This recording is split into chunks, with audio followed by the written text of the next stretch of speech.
what does it look like to wake up and just be present where I am and allow, like, other than my work obligations and like what I had to do for work, like what does it look like to just allow myself to be present where I am? Not try to plan, not try to have an agenda, not try to like fill up my days, not try to run from being with myself, basically. And so that was, I think, like part of what became such a powerful experience is like I had never done that. I had never spent time alone.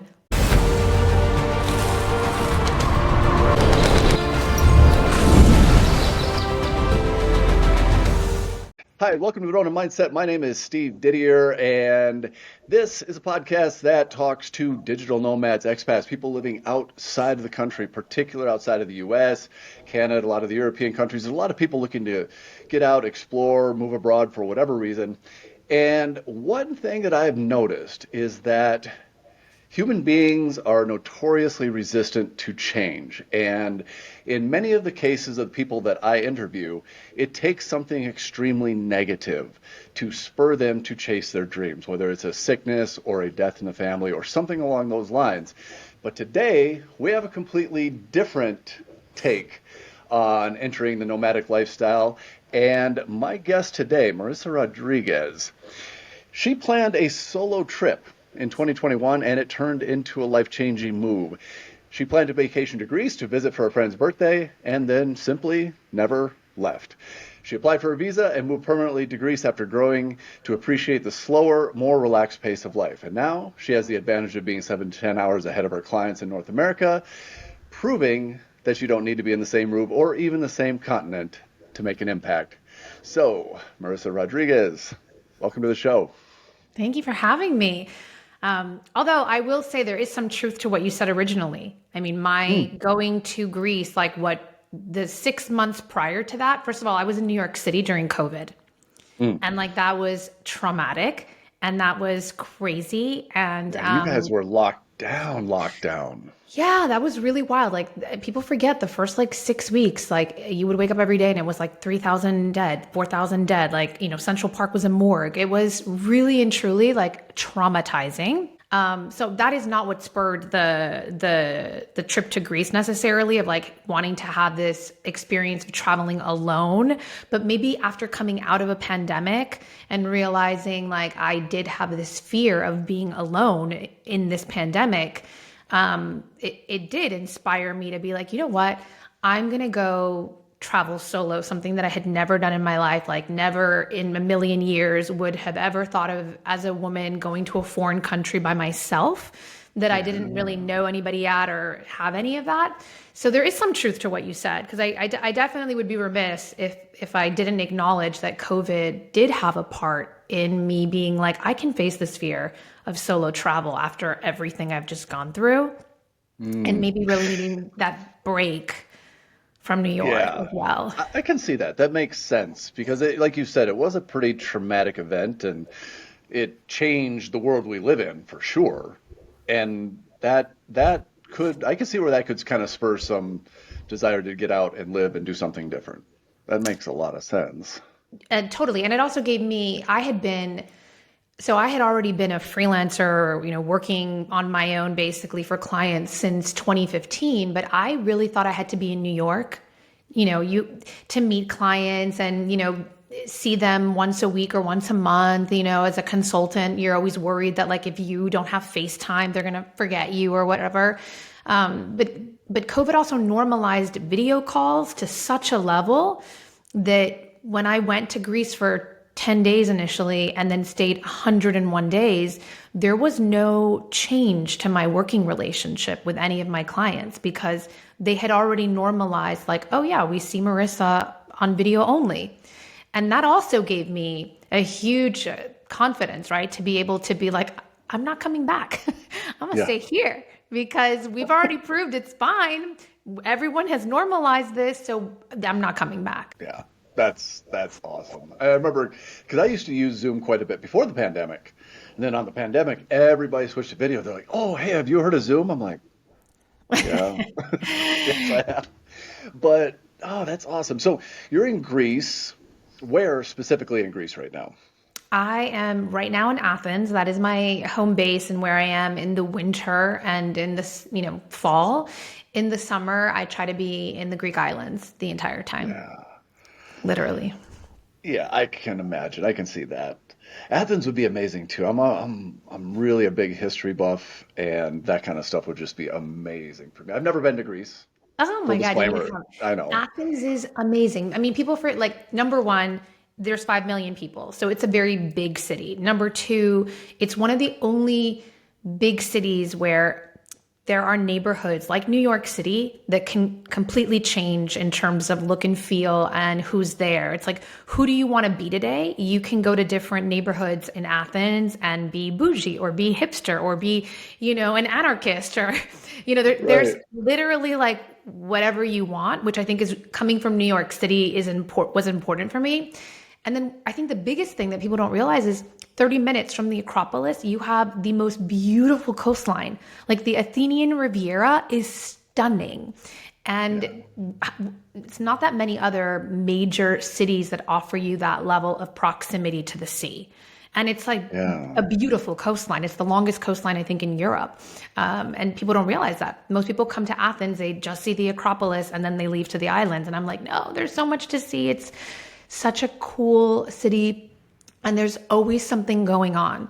Like Greek people are just incredibly social and incredibly active. And so you can literally find activity and people out 7 nights of the week if that's what you're looking for, which is also not the case in most other big cities.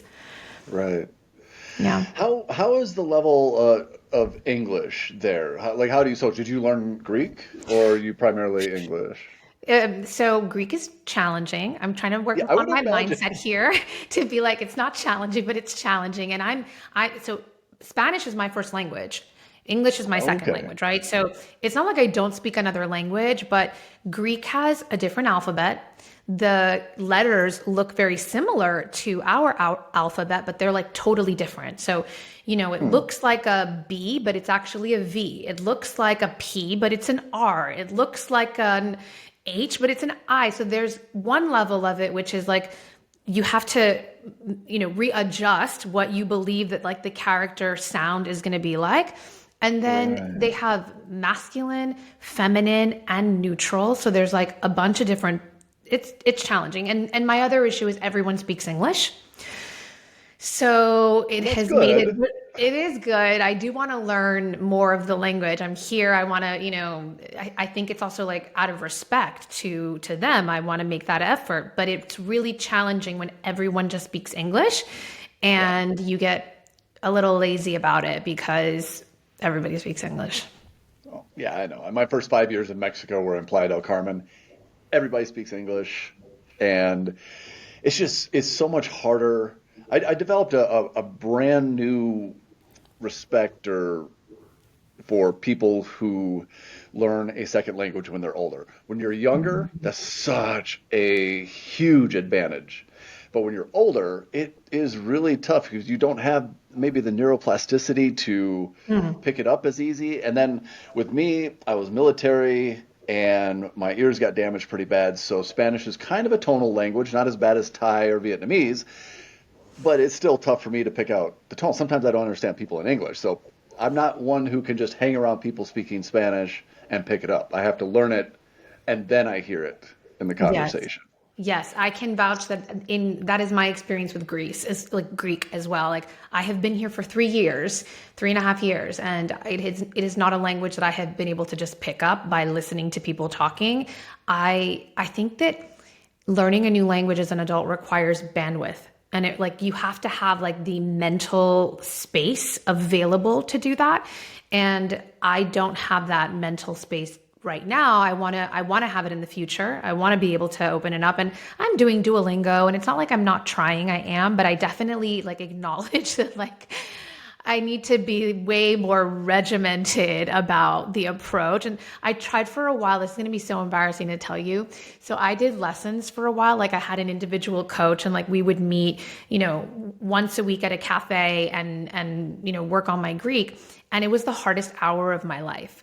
Like I was literally like, I've never felt more dumb. I've never felt like more just like, I mean, it was so difficult. And then she like went on a trip and I conveniently stopped doing the classes because I was like, ah. But Yeah, yes. it's bad. In high school, I grew up in central Minnesota, and there was just zero languages available, and they didn't push it. I think you had to take one semester of a foreign language to Mm, graduate, and that was it.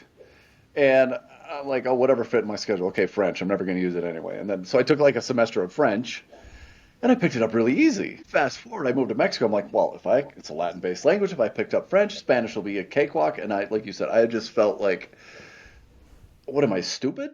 Like I didn't think I was, but apparently because it's just not yeah. registering with me. But Yeah. it's such an advantage to get that when you were younger, Yeah. at least a second language. Yes, definitely. Yeah, I can see that. Definitely. Don't expect me to try and converse with you in Spanish anytime soon. I'm functional, but Well, after you said that, I wasn't gonna like put you on the spot, but I was gonna be like, I you could practice your no, Spanish please with me. don't. Like, I'm from Puerto Rico, born and raised, so like we could talk. No, Puerto Ricans talk really fast, really fast. Yeah, well, Mexicans do too. Yeah, and it's a completely different type of slang too. So yeah, Yeah, yeah, you got yeah. all the different types of Spanish as well. So, but let's Greeks. So you went there. What was it? Because you went for 10 days and then you just ended up staying. What happened in that 10 days? What was it about Greece that made you be like, you know what? I'm staying. Okay, well, first you should know that I read this book in January of 2021 called The Tools by Phil Stutz, which had like a huge impact on me. There is a chapter on fear.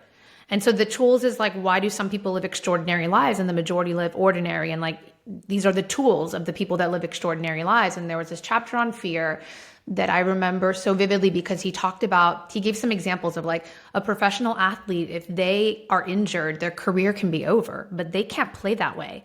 So they know Right. that that possibility exists. They have to neutralize that fear in order to be able to play at like the highest level possible. Right. And around that time, I like stumbled on this video of Oprah, literally from like 1984, when like before she launched her show. So nobody knows her, and she's this nobody.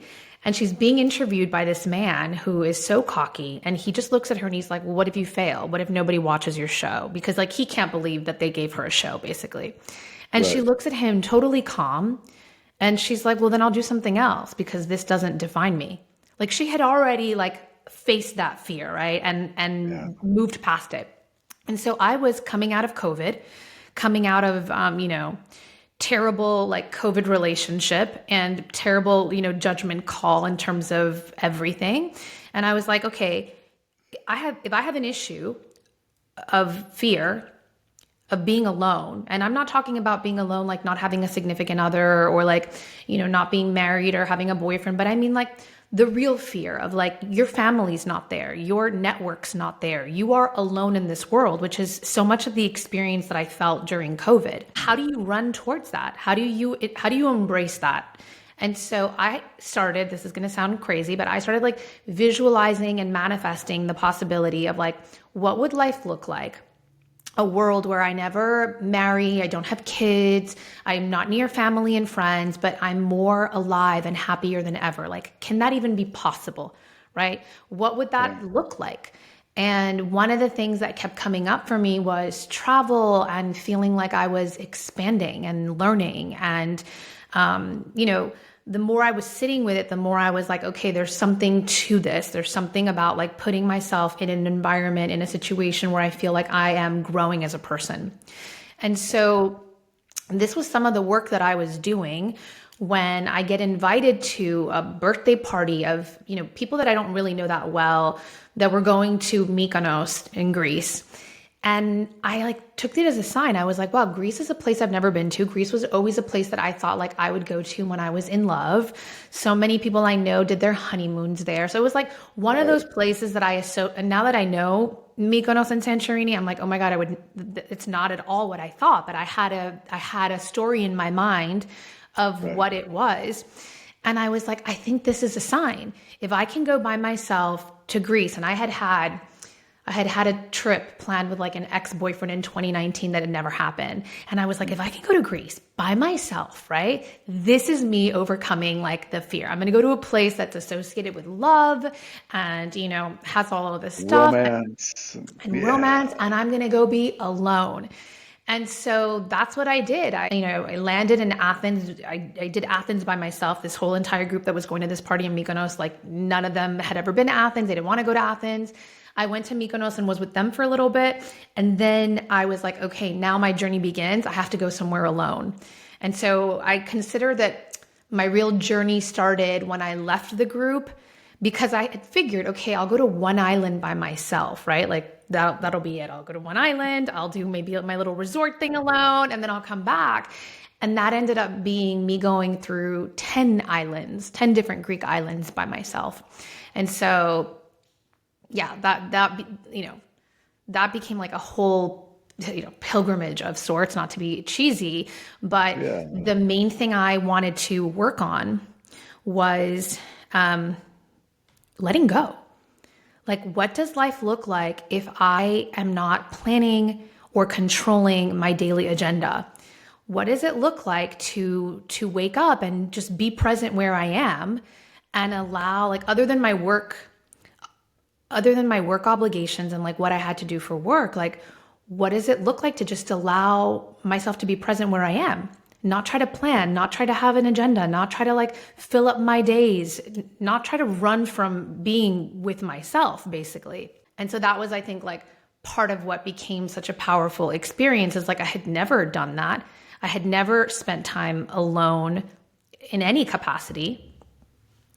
And it changed my life. I think you touched on something pretty powerful there. I think a lot of people are just kind of afraid of being alone and actually having to spend time with themselves. And I think it's something that we all should do, because it's very powerful in terms of getting to know yourself on a deeper level and not avoiding yourself, which I think a lot of people do just by keeping busy, busy, busy, busy, busy. Okay, good. Yeah, I think you're 100% right. I think that we're not, at least in my experience, I was never taught the value of what happens when you leave your environment.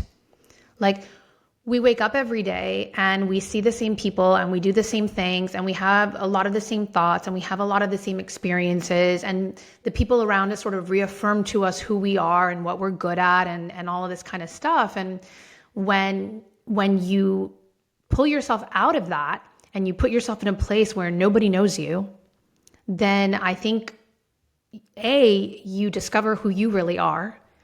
B, I think that other possibilities open up in life.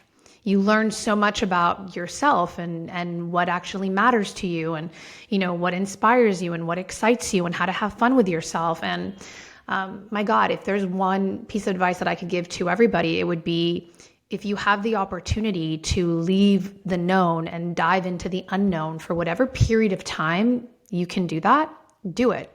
And it took me, I'm not going to lie, probably like 3 weeks to really like sink into living in a place where I was like, okay, other than my work commitments, like I'm going to try to not plan anything. You know how hard that is when you're like moving from Airbnb or from hotels, and like you have to have like a date that you're going to leave that Airbnb or hotel, but maybe I'm going to stay longer on this island. I might not be in this room anymore, right? And just allowing Right. yourself to, for someone like me that's like had been in New York for 20 years and so structured and so scheduled, and every moment of every hour, to all of a sudden kind of, it wasn't easy. It required like a constant like, Marissa, this is what we're doing now. We're not going to have a plan. We're going to wake up and we're going to go for a coffee and we're going to sit there and we're just going to see who shows up and what occurs, Yeah. right? Like, this is such a weird concept. Um, yeah. It's an amazing concept though, because you have to learn to let go. You can't control, you have to let go of controlling every minute. You have to let go of, I think more importantly, who you're expected to be or who you're used to being, because when you're taken out of your usual routine, which most people are sleepwalking through life anyway, you're doing the same kind of routine. Your brain goes into half sleep mode. You can go through your day and not remember what you did because you're doing the same thing over and over again. And you're in those situations where you have to be a certain person, you're this, you're that. And when you can leave that behind, it is a big adjustment. It really is. 1,000%. At least it was for me. It changed my life. It made me realize that I didn't have to be in New York City. It made me realize that I could create a life on my own terms that was exciting to me, that maybe nobody else could understand, but I knew and I understood in my heart. I was reading a lot and writing a lot and, kind of reframing a lot of my stories and a lot of my narratives of the way that I see myself in this world, which was, I think, really powerful. And waking up in the morning while North America is sleeping was incredible. Like I never had that experience as an adult. In Yeah, New the York, time I was zone up thing at is 6 funny. a.m. I was up at 6 a.m. every day in New York, right? Like already behind schedule to go to the gym, meditate, read, have breakfast, shower, and then be ready for my first call. Yeah. You are the quintessential New Yorker. Yeah. But now you have kind of left that all behind. Now, how long have you been in Greece total now? I've been in Greece for 3.5 years. That is amazing. You said you split time between Athens in the winter and then you just island hop during the summer?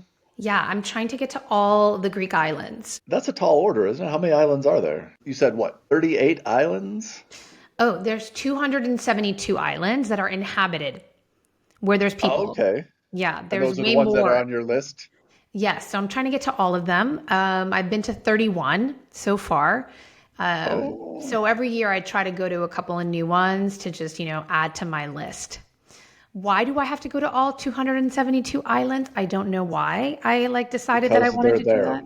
Because they're there and because why not? And they're Why also not? different from each other. I'm from the Caribbean, right? I'm from Puerto Rico. I'm from an island. The Greek islands are insane. They're so different from each other. There's 7 different regions.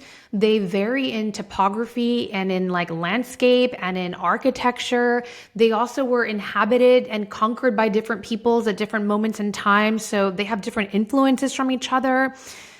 It's wild for me. You got to think these were like little mini nations like 3,000 years ago, right? There weren't necessarily like Wow. direct ferries to shuttle them from one island to the other.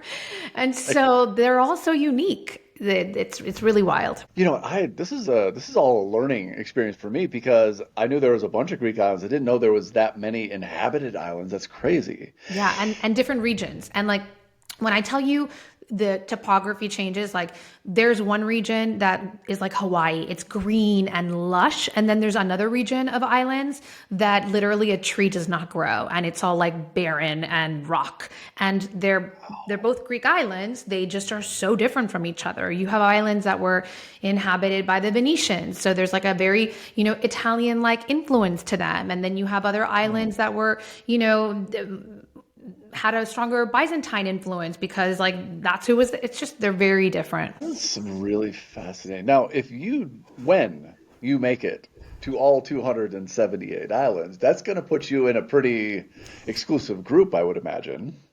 Oh yeah, I'm going to write a book about it for all the You people that are going better to want to hear about Marissa's travels. For sure, there's going to be a be bestseller for sure. I want an autograph copy though. for sure, for sure. That'll be the second book. The first one will be like my, eat, pray, love moment in Greece. And Oh then yeah. then we'll have, for the ones that really want to dive in and nerd out on Greece, then we'll do, the island tour. Maybe the Greek Ministry of Tourism needs to hire you. Right? Somebody needs to be paying you, right? Because I want to go to Greece now. It's amazing. It's amazing. I cannot tell you. It's such a beautiful place. And also there's something for everybody. Like there are islands that cater to every type of person and every type of like and want. And so again, there's such diversity. There's islands that are for campers. There's islands that Yeah. are, that might as well be foreign countries because they're so bougie in terms of what they offer. There's every price point, and Greek people are lovely. They're so nice and warm and welcoming and inviting, which Yeah. I also didn't anticipate because I don't know a lot of people that have really come to Greece and I didn't know anybody in Greece before. And, you tend to think of Greek people as kind of staying within, you know, Yeah. within You their got the Greek little. neighborhoods in New York. or Right. They kind of stay they're within their tight. own little worlds. And so Yeah. I definitely did not anticipate how welcoming and how friendly they all are. They're incredibly, they'll be like, hey, I just met you. Tomorrow's my aunt's birthday. Come to our house. You know what I mean? Like that kind of thing where you're like, thanks. Okay. Okay. Okay. Yeah. I am sold, first of all.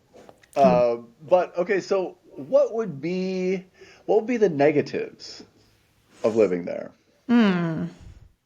I don't think that I have negatives of living here, but I think that I have a very ideal setup, right? I Yeah. am, I earn my income in America and I get to live in Greece. So I think that it's a very different reality than for people coming and trying to, earn a living in Greece. That's a completely different thing, right? I'm on a digital Yeah. nomad visa program that is kind of the best of both worlds. I get to come here and spend my money here and enjoy it, but I'm not necessarily beholden to any of the realities of the Greek economy or the things that are happening in Greece. Right. Even though I think that there is a big opportunity in Greece for more Greek people to start to realize that they could be learning skills and working in industries online that would open up so much more for them, right? Like, I don't really think that like the majority here necessarily understand that. Right. Does that make sense? Yeah, no, that makes perfect sense. And that's kind of your world anyway. You're in e-commerce. That's your thing, right? Correct. Correct. That is my thing. That's your thing. So, yeah, especially if they have a pretty good command of English, they could conceivably earn like money in Yeah. dollars. 1,000%. And they could be doing that, I think, at a much higher rate, at a higher level.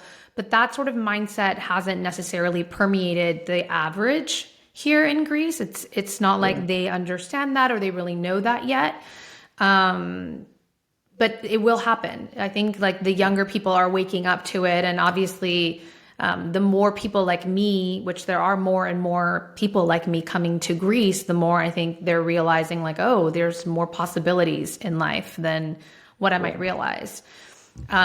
So, another thing that I think might not work for everybody, but it works for me is for some people, the time zone difference might be really difficult.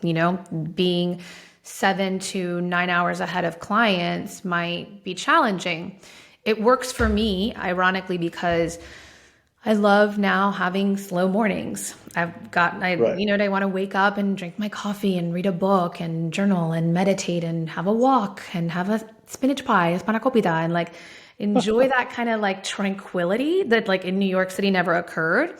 And Yeah. everything in life here, like Greek people, everything's later, like Europeans, you know what I mean? Like they Yeah. eat dinner later, they go to bed later, they wake up later. And so I have changed my lifestyle and my circadian rhythm is different than it was in New York and it works for me. But that might not work for everybody. Yeah. Time zones can be kind of tricky if you're a digital nomad or expat from the US, depending on where you're at. Because I spent 2023 mostly in Southeast Asia, and that was very difficult because it's like 12 hours off, Yeah. depending which time zone you're in. But yeah, it's completely diametrically opposite. And that was, I mean, it was, it was okay, but like I love doing these podcasts and I love talking to people and like I just get jazzed up and I'm like, oh, this is so amazing. I have like such good energy and I would finish a podcast at like 2 a.m. and there's no way I'm going to sleep. I'm like, wow, that was amazing. Yeah, and you're like So wired at that point. wired. I'm like, oh, what do I do now? I can't go to sleep. So, but yeah, it could be a little bit tricky. It can be a little bit tricky. But with Greece is what about 7 to 10 hours ahead, depending on what time zone you are in the States? Yeah, that's exactly right. It's 7 hours from East Coast, 10 hours Pacific Standard.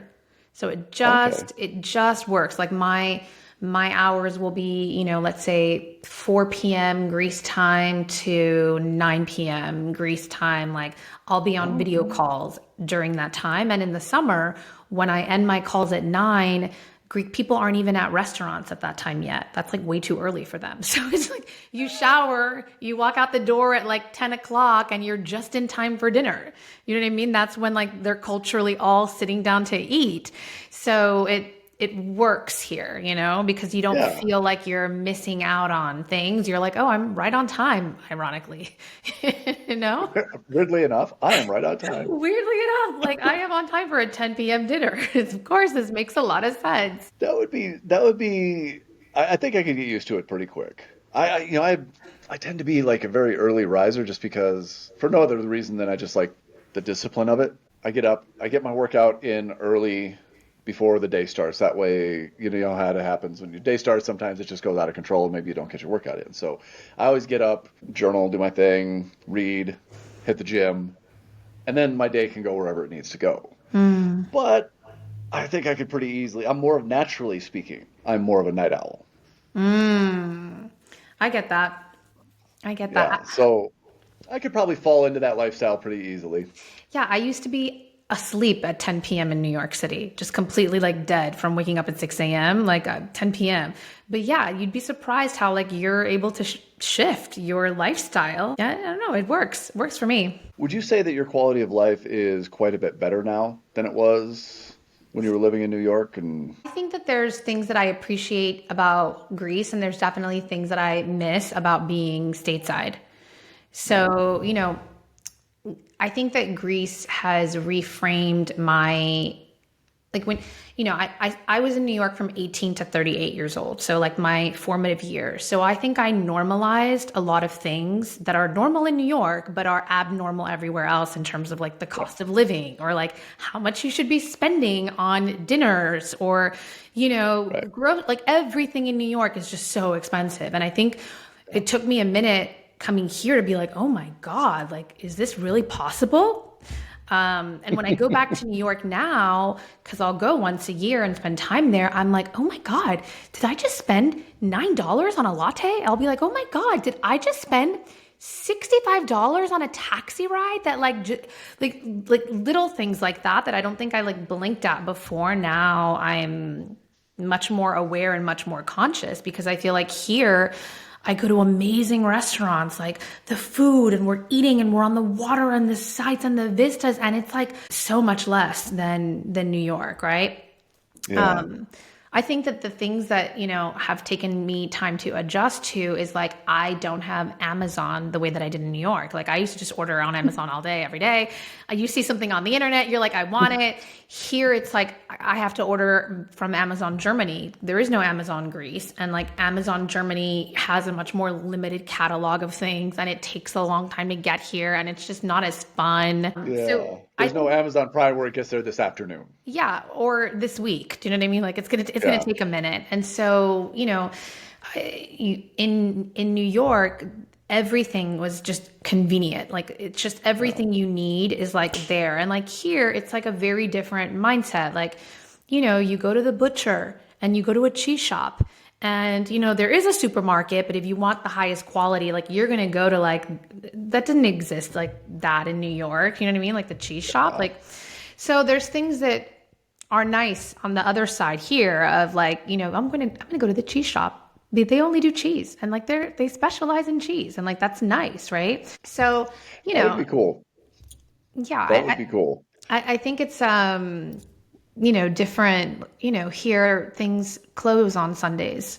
There's like a day of Yeah. rest versus like in New York, everything's open.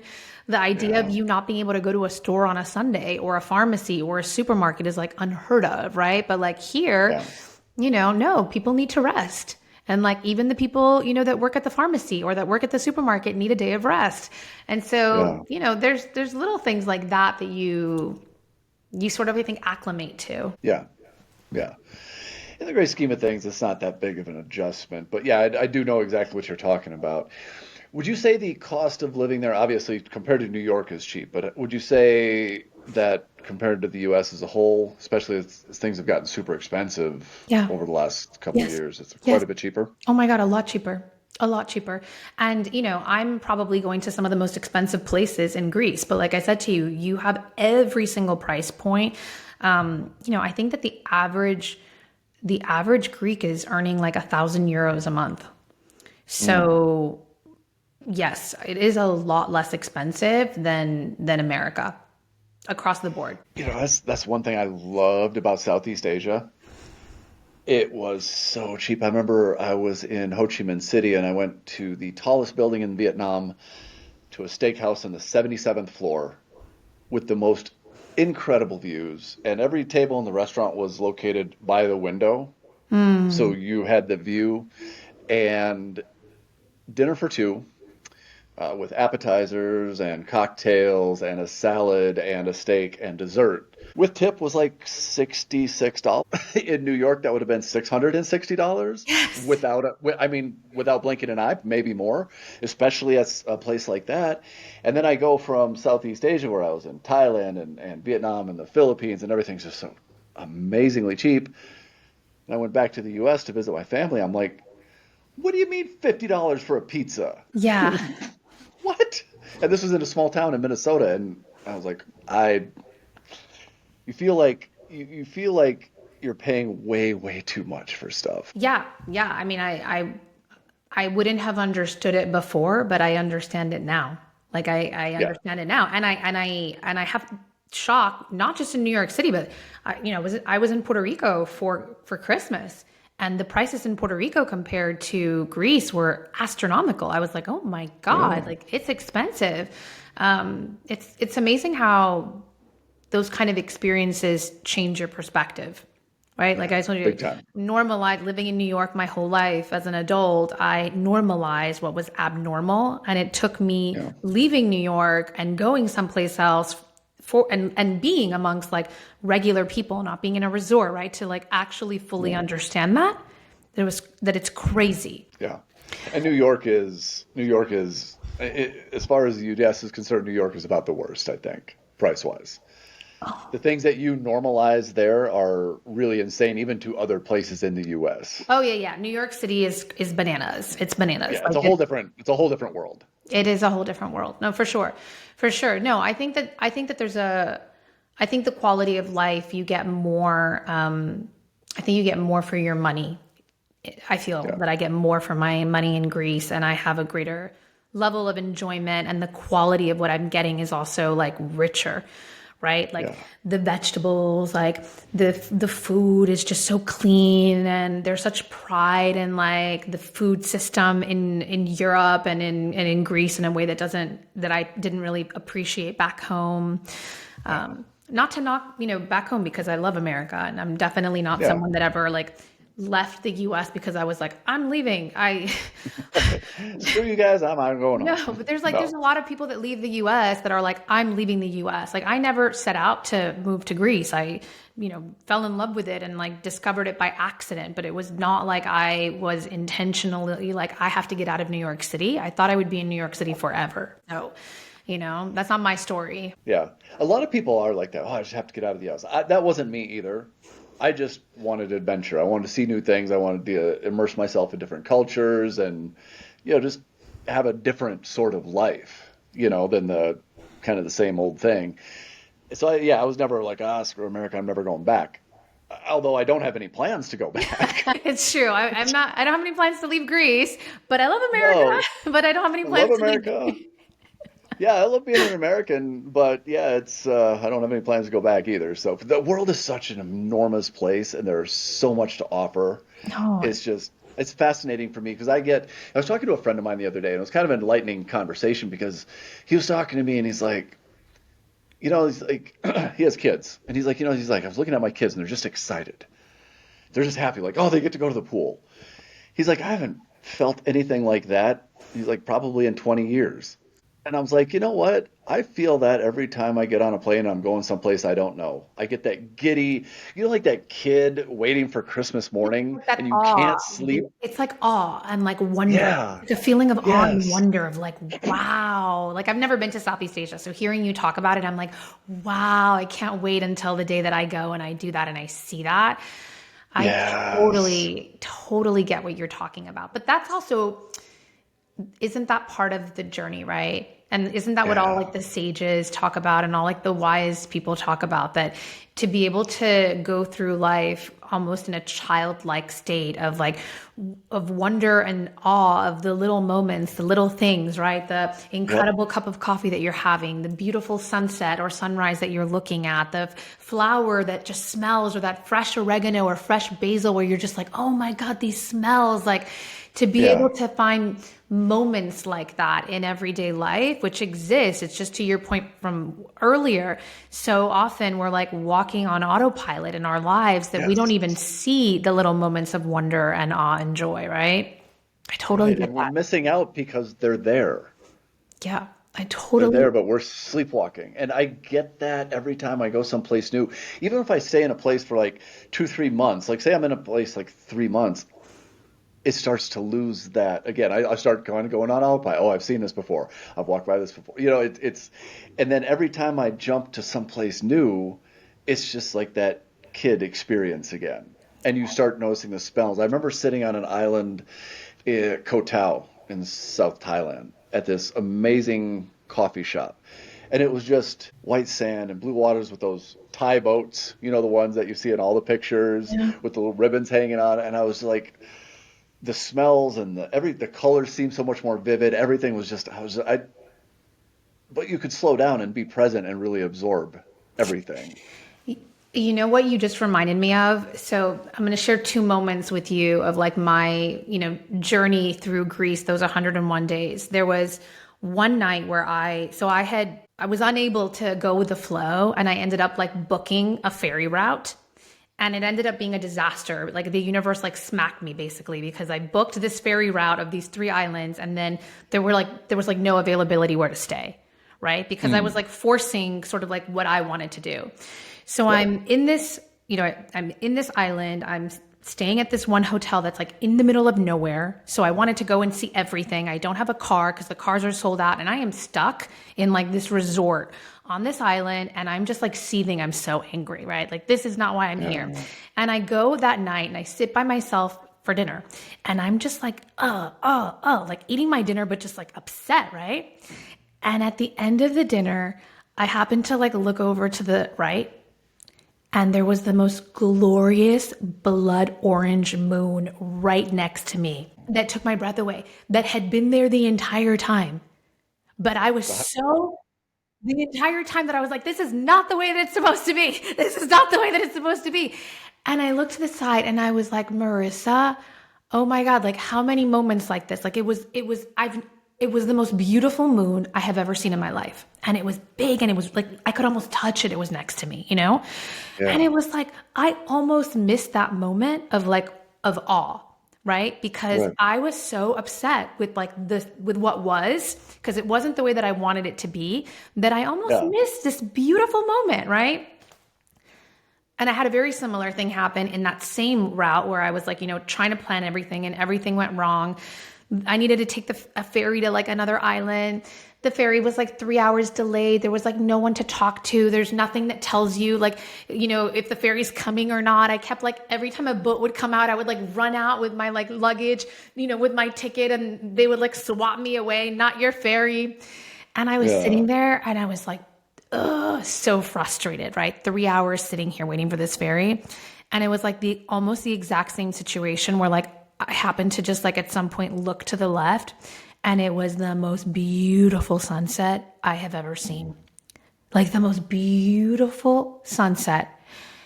And these are the things that occur when you're sleepwalking through life, right? When you're in your head about Hmm. what you think things should be, or things are not happening the way that you want it to be. It's like these moments of magic are everywhere around us. But Yeah. if you're not looking at them because you're on your phone, or you're in your head, or you're thinking about the future, or you're thinking about the past, and you're not being present, you miss them. Whereas children, there's no past and there's no future, right? Yep. They're not in a story in their head. They're literally right now, right here in this moment. And so they see it. They have the fulfillment of it, right? Yep. Yeah. Some of the big lessons, or there were many, but like those were two moments where I almost missed such a beauty, Right. because I was so angry at like the state of things not being the way that I wanted it to Your expectations. No, not because anything was really bad. It just wasn't what you expected or be. Yeah, wanted. it wasn't, I had a plan and this was not the Yeah, plan. this is You know, not the this plan. is not the plan. Yeah. Yeah. But those kind of moments are all around us. And I think that's one of the reasons that travel is so important because maybe it can help people slow down a little bit, get them out of their comfort zone, get them out of that sleepwalking mode, and actually notice the magic that is all around us. Yeah, I agree. I think that for me, I had traveled a lot before, but I think that the type of travel that I had done before was very regimented. I had a list of all the restaurants, all the sites, all the things, so I would arrive in a new place, but like there was an agenda and there's Yeah, very little room to move around this agenda. And I think that the type of travel where you like go and immerse yourself in a place with like the people from that place and you just like yeah, sit at a cafe or at a restaurant by yourself and you just are is something that I had never experienced before that was like so powerful, right? You start talking to strangers, you start having mm, conversations, you make friendships, you meet yeah, people that like, you form bonds with in a way that I had never experienced before. And yeah, so I think that if people have the opportunity to go for an extended period of time, 3 weeks, a month, whatever it is, not everybody can go for 101 days or not everybody can, pack up and move, but you can find, those pockets of even 2 weeks to go yeah, someplace alone and like immerse yourself in that place. yeah. It's And incredible. let go. Don't replace your job with a super structured agenda.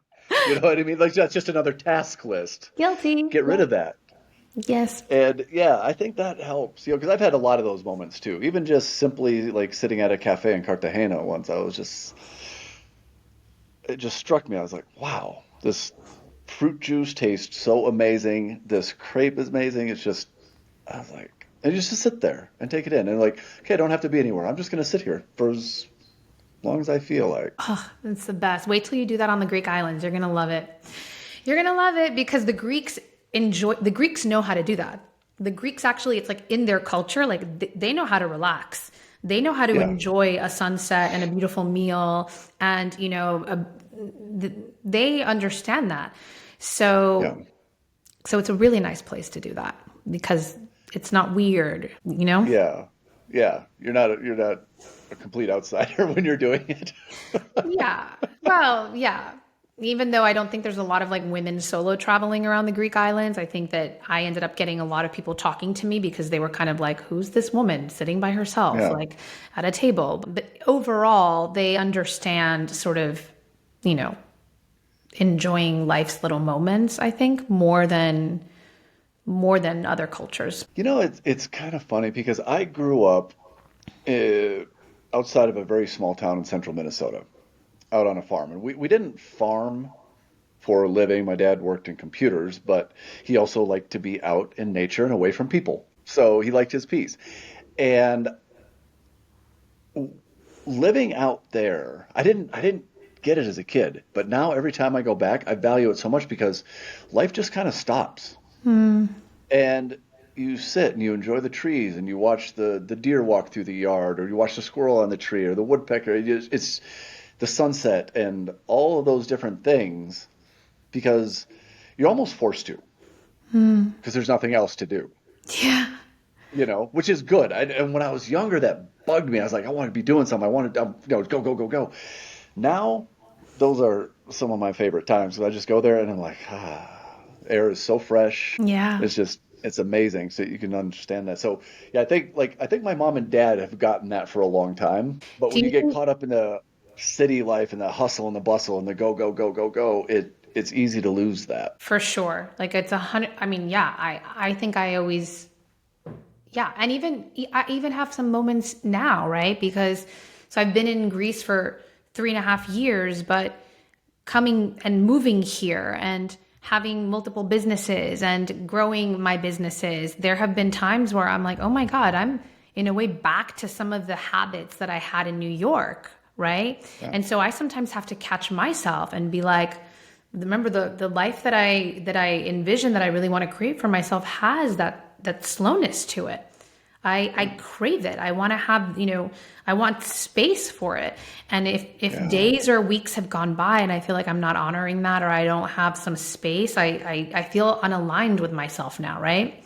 So I think I'm constantly bringing myself back to, I want to have moments where I can go for a few days by myself somewhere and experience that kind of stuff, right? Of just like being in an environment without like the need to try to see or do or just be. Yeah.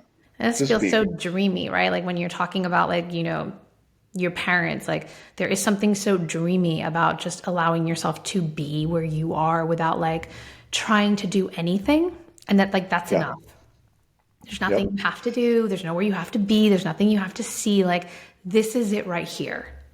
Yeah, exactly. I think in a way, they got it figured out a while ago. Yeah, it sounds like they did. A lot of people don't. A lot of people, like, I can't say that, there's some people that never get there. And definitely had I not left New York, I don't know that I would have, because I was definitely on that treadmill of just like going. I definitely didn't realize like there were other modes of operating. Yeah, you don't know what you don't know, right? Exactly. Full on blind spots. Yeah. So let's switch gears for a second. You are in e-commerce, and you said you had a couple businesses. Kind of bring us up to speed on those. What do you got going? Yeah, so I've been a fractional chief marketing officer and chief operating officer for e-commerce brands since 2016. Direct to consumer e-commerce brands, meaning the businesses that I work on don't sell anywhere else. They don't sell on Amazon, wholesale, or retail. They're self-sufficient, which I love. Okay. So I've been doing that. A few years ago, while I was in Greece, actually on that 101-day odyssey, I only brought 3 books with me. One of the books that I brought was the Almanac of Naval Rakibant, and I read it 3 times in that time because I had no other books. I couldn't find English books. And that book had a huge impact on me because that book really made me sort of question like what's next, right? Part of what I love about e-commerce is that it's democratized industry for regular people. The people that I work with, the founders that I work with are now multi-millionaires, but they're regular people. They're not corporations. Like they're people that like you and like me, right? And I loved that. But I was sort of, very torn, like what's next for me? I don't want to see myself as an agency. That's not the model that I want to be in, but I want to be able to help more people succeed. I want to be able to see more people winning in e-commerce because the stats are pretty bad. There's 90% failure rate because people don't know what they're doing. And so that led me to be like, okay, what if I could create programs and mentorship and coaching, systems and frameworks, and I can teach other people what I do. And those other people could be founders or business owners, right? That can't afford a CMO or COO or don't know what it's like to have driven, over 100 million in e-commerce revenue and want to have the perspective of someone to help them go from 5 million to 20 million to 50 million. Or it could be, solopreneurs, people that want to do what I have been doing for the last 10 years that are like, how do I do this? And so I launched that last year.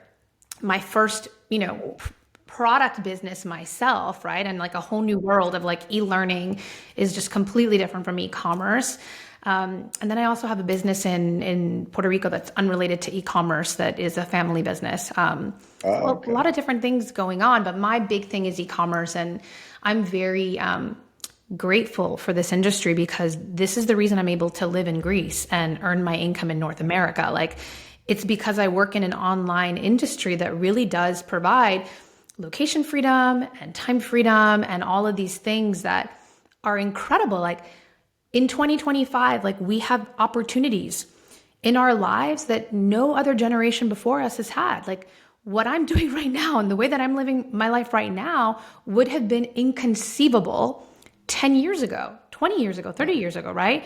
And so I believe that e-commerce is a life-altering industry. And I'm obviously talk about it all the time, but my main focus is to support people in their growth in e-commerce, personally and obviously on the business side so that they can do more and achieve more. Right. Well, I think a lot of people who, there are a lot of people who do some sort of e-commerce that, are in the digital, fall into the digital nomad or expat group. But there are a lot of people who are in the States that are looking to get out and get into this kind of, maybe nomadic or slowmatic or just move to another country, for a change, that are looking for stuff like that, some way to get out of their regular job. So, anything that there's also so many hustlers out there online. you know, Everybody's got a course. I'm not lumping you in there with that because I can tell it's your passion. So that's why I'm saying, like, if somebody's thinking about that, I would check out your stuff because you have the track record in building these other brands. Yeah, for sure. You're I not think just somebody who said, "Hey, I'm going to write a course." I couldn't actually do it, so I'm going to sell a course, right? no, no, no. I've been doing it for a decade. I think that, there's a lot of, unfortunately, in e-commerce, there's a lot of misinformation, Yeah, partly for the reason you're talking about, people creating courses and programs that don't actually have the experience. I think also part of the problem is it's an incredibly fragmented landscape. And so you have a lot of specialists and subspecialists, but they don't necessarily have an understanding of the entire ecosystem. And there right. is very few people that understand the full ecosystem. Like, most people don't get that kind of knowledge unless they've had to launch a business from scratch themselves, right? Because we're talking, Yeah, understanding how the tech and the data impact marketing, how that impacts, the product costs and the unit economics, like who you need, when you need them. And so I think that there are very few generalists in the space of e-commerce that really understand how all of these different specialists have to come together. And as a result, there's things that are missing, and there's failures that are occurring in systems and processes. And it's just because you don't know what you don't know, right? And so right. you need these subject matter experts and specialists, but if those specialists don't understand how their role impacts the whole, right? And if Yeah, you don't have anybody within your organization, or you don't understand how they impact the whole, then you're going to make a lot of mistakes.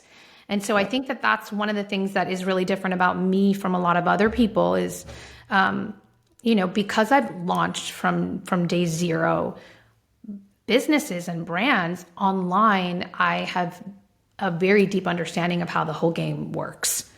right. And I think that that's part of what I want to give other people is the understanding of how the full game works so that you can then play it to the highest level possible because you know what's required and who's required and when it's required and why it's required. So Right. that's the goal. That I would love to actually have a further conversation with that because I've got some ideas floating around my head, but I'm also like that. I don't have a full understanding. I have been in parts of it. I have marketed. I've built businesses before, but the e-commerce thing, one of the things that when people are looking at, and I know this from my own experience, but when people talk to me who are digital nomads or want to become it, there's so many of these different options. You got drop shipping selling on Amazon. You got Shopify. You got this. You got that. You got that. Can you own your own brand? Should you, there's just so much stuff. I think it's like you said, it's fragmented, and I think people just kind of take a look at it and they don't really know where to start. 100%. And there's an entire marketing ecosystem that is incentivized to get everybody to start an e-commerce business, right? Like Yeah. Shopify is like, it's so easy. You can have a website up tomorrow, right? Okay, but no, actually, there's a lot more that, Yeah. that is entailed to it. I'm a big, this is part of why I'm a big proponent of direct to consumer specifically because it is the hardest. It is, it does require you to operate at the highest level of the game because if you live and die by your website, you don't sell anywhere else, you have no other point of sale, you cannot be mediocre at the game. You have to be the Right. best at the game, right? And so Yeah. my perspective is whatever you're trying to do, if you can learn how to really win at D2C, the sky's the limit because then you have a business that is self-sufficient. And a business that is self-sufficient is a business that has power, right? It's a business that has freedom. And then you can make choices and you can make decisions in terms of how you want to expand that business. But what I see so often happening online is people don't understand the trade-offs for going to Amazon first or the trade-offs for going to an Etsy first, right? They Yeah. then want to build their D2C, but they don't understand that the rules of that game are completely different than the rules of Amazon and the rules of Etsy and the rules of all these other things, right? So it's like, I keep talking about the game, but it's like the easiest way for people to understand. It's like, you're not going to show up to play tennis at a tennis court with a basketball, right? Yeah. And like so often people are showing up at the game of e-commerce and they don't understand they're playing the wrong game or they're trying to play the wrong game. So that's why I use the game analogy a lot, because I feel like it makes people be like, oh, that's interesting. I get it. Right. There's like very specific rules to this game. And like, if you're going to get on the court, you better know what they are. And you better understand what's required at the highest level. And then you can decide if this is for me or this is not for me. Right. But to go in without understanding all of that is, I believe, the reason that 90% of the businesses are failing. Yeah. Well, it's a complete lack of information. And so many people are just being sold a dream, which is good, but they're not given the equipment, the tools, the knowledge, and the information to actually fulfill it. And 1,000% yes to everything you just said. And also, I feel like there's a lot of people that I've met that think they want to be e-commerce founders, but really and truly what they probably want to be is a solopreneur that's, making $10,000, $20,000, $30,000 a month, that's not dealing with, inventory or people and just doing what they do, but they don't even know that that's an option. And so there's a lot of people like running into the e-commerce game for freedom, right? But then they're like, ooh, but I'm risk averse, or I don't want to own inventory, or I don't want to be in paid ads, or I don't want to be doing this, or I don't want to be doing that. And it's like, okay, well then maybe e-commerce is for you. But the beauty of this industry is that when you learn the rules of the game, you can deploy those skills however you want. You can launch your own business, you can buy a business and scale it, or you can sell your services to another business. All three require the same understanding of the ecosystem in order for you to be successful. But it also is one of the industries that offers the most flexibility in terms of the lifestyle that you want to have for yourself. Yep. You sound like me when I had my credit business, because I would tell people, yes, it's a rigged game. It's rigged against you. But if you know the rules to the game, then you can play to win. Yes. And that's applicable to this as well. If you know and also people need to realize it's not easy. Yes, it's not easy. The e-commerce thing. It's not easy. It's not going to be an overnight success. You're going to take your lumps. It's not easy, and it's not passive income. I don't know when people like want to associate e-commerce with, yes, there's automations. Yes, your store is open 24 hours a day, 7 days a week. Yes, you can sell 24 hours a day, 7 days a week, but it is not passive. And if anything, to do it at the highest level that I do it at, it requires a lot of speed, a lot of velocity, a lot of discipline, a lot of consistency. Like, it's open 7 days a week. So we are constantly monitoring and showing up for this business all the time. And so I like to tell people, it's like, in order to really be good at e-commerce, especially D2C, you have to master it. And mastery requires consistency and discipline. And you have to show up. You have to show up all the time. Right? Once you learn how to show up and what you need to do, it becomes a lot easier. You don't have to think about it. You don't have the mental bandwidth, right? You very quickly understand what has to happen, what has to change, who has to change. But that does not occur overnight for anybody. Yeah, it's not simply setting up a Shopify store in 24 hours and all of a sudden you can just not work. Yeah, and no one discovers your website naturally. That's the other myth. People are like, I set up a Shopify store and I have no sales. And I'm like, well, how are you driving people to your store? And they're like, I'm creating reels on Instagram. I'm like, oh, you're going to be doing that for the rest of your life. The only way people are finding out about you is via paid ads on Meta and on Google in a consistent way. Their algorithms can work 24 hours a day, right? They don't sleep. So that's how you get traffic. And so I think that's also something that people are just completely shocked by, that the ecosystem requires funding and that people do not discover you naturally. And if you're really lucky to go viral, that is awesome. Good for you. But you cannot plan against virality. There's no way to comp that. It's not predictable. Yeah. It's not scalable. It's like winning the lottery ticket. Congratulations, people win the lottery. Can you plan on it? No. So in order to have a predictable, scalable, consistent business, we have to play this game over here. these are the rules over here, right? Exactly. Yeah. Well, yeah, you can see the fire in your eyes when you see the COO comes out when you're talking about it. Well, if anybody is looking, I would suggest you check out Marissa's stuff. Where can they find you? I'm going to put everything in the show notes, but where can people find you? They can find me personally on LinkedIn. They can also go to throughexperience.com. That's my website, and they can message me there or on LinkedIn or at info@throughexperience. I'm around. You're around. Find her. Very cool. Well, hey, I really appreciate you coming on. Technical difficulties notwithstanding. I think it was an amazing conversation. We- So sorry about that. Yeah. It is not a problem. Editing is a beautiful thing. Well, and It can be seamless. I really look forward to you coming to Greece, and I would love you to allow me to help you plan the best trip so that you fall in love with it and you love it as much as I do. And I really mean that. I really want to go to Greece, and when that becomes reality, I will be in touch. But stay in touch regardless. It was wonderful having you on. I love your stories. I love your energy. Everything else is amazing. So thank you for Likewise, coming this on. was so much fun. I feel like I could talk to you forever. It was great. I know it's very easy. We're not forcing this conversation at all. So, Yeah. all right, Marissa, check her out. Check her out through experience.com. Yep. All right. And remember to like and follow and subscribe and do all that thing. Thanks for tuning in.